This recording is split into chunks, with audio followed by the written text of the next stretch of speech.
नमस्कार। मैं हूं आपका मार्गदर्शक मिश्रा, मार्स पीएससी क्लासेस से।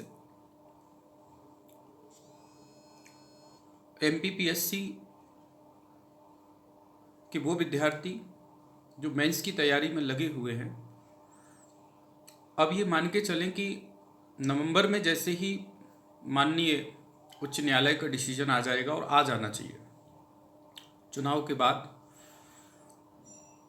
डिसीजन माननीय उच्च न्यायालय जी का आ जाएगा, और जैसे डिसीजन अगले मंथ आता है, ये मान के ही चले सभी बच्चे कि अगले महीने जैसे डिसीजन आ रहा है, तो जनवरी में और अधिक से अधिक फरवरी में आपकी मुख्य परीक्षाएं होंगी।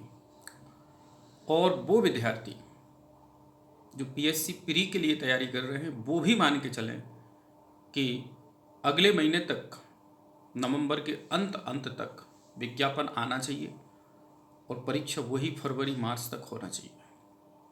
तो अपनी बिल्कुल तैयारी रखें, ऐसा जो है मेरा मानना है, ये मेरा ओपिनियन है। क्यों? क्योंकि नवंबर में मान के चलें कि अब माननीय उच्च न्यायालय से तारीख पर तारीख मिल रही है। उसकी दूसरी भी वजह है, एक तो कोरोना का काल, चलो ठीक है, वो भी मान लेते हैं, सब कुछ हो रहा है, सब राज्यों में भर्तियां चल रही हैं, सब राज्यों में लोक सेवा आयोग एक्टिव है। लेकिन दूसरी एक समस्या जो है, वो हमारे यहाँ माननीय उच्च न्यायालय में जो हमारा केस लगा हुआ है, उसका भी डिसीजन ना आना। और दूसरा एक और यहाँ कारण है कि दूसरे राज्यों में चुनाव भी नहीं हो रहे हैं ऐसे, और हमारे यहाँ जो है वो चुनाव है, लेकिन यहाँ की चुनाव और एक नॉर्मल चुनाव में, इस वाले चुनाव में और उपचुनाव में और जो हमारे चुनाव होते हैं, उनमें बहुत अंतर है।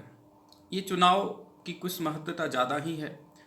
तो सब समझ सकते हैं, सरकार अचानक परिवर्तित हुई, और यदि बहुमत नहीं मिला तो फिर सरकार परिवर्तित हो जाएगी, और बहुमत मिलता है तो वही सरकार फिर आगे बढ़ेगी। तो कहने का मतलब ये है कि अभी भी जो है बीच में हमारे यहाँ का जो उपचुनाव है वो अधिक महत्वपूर्ण है उपचुनाव, इसलिए पूरी गतिविधि सभी उसी तरफ ध्यान है।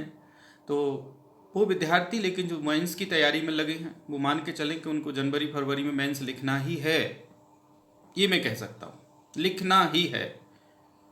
और वो विद्यार्थी जो प्री के लिए तैयारी कर रहे हैं, वो भी मान के चले अधिक से अधिक फरवरी या मार्च में उनको प्री भी देना है। थोड़ा ही अंतर होगा, ज़्यादा कोई अंतर नहीं होगा। तो इसलिए सभी विद्यार्थी अपनी तैयारी में लगे। जय हिंद, जय भारत।